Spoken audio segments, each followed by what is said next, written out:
Les mouvements d'humeur des populations togolaises de ces derniers jours ne cessent de frôler la chronique. Les forces de l'ordre ont dispersé dans la nuit du jeudi 7 septembre les manifestants de l'opposition qui occupaient les artères du rond-point Colombe de la Paix et du quartier des Camps. Une dispersion à coups de gaz lacrymogène qui se serait soldée par plusieurs blessés et quelques arrestations. Un scénario similaire qui se serait déroulé à Bafilo, une ville au nord du Togo, où la circulation a été bloquée le jeudi par les manifestants qui se seraient d'ailleurs pris aux usagers de la route. Une situation que déplore le PSDT.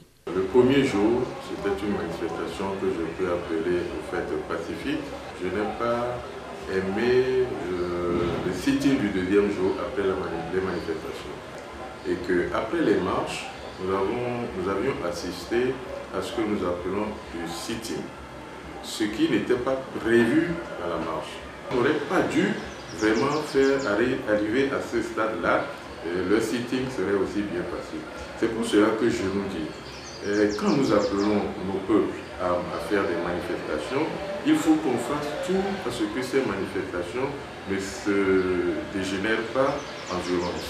Donc c'est la violence que nous, au PSDT, nous condamnons. Malgré les dispersions du jeudi, certains manifestants sont revenus dans les rues de Décon le vendredi où les courses-poursuites avec les forces de l'ordre ont repris de plus belle.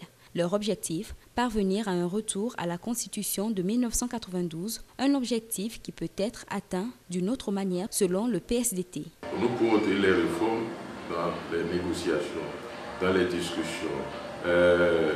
Nous sommes appelés à aller autour d'une table de discussion, de négociation et arriver à un consensus.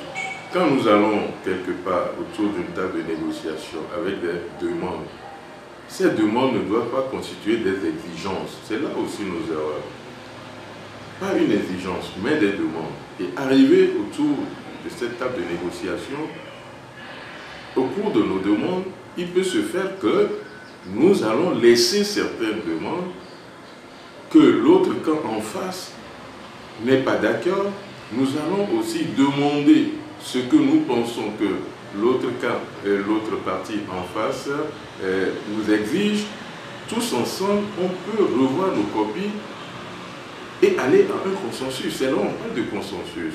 On ne peut jamais aller demander quelque chose avec une exigence et dire c'est ce que je veux, c'est ce que je veux.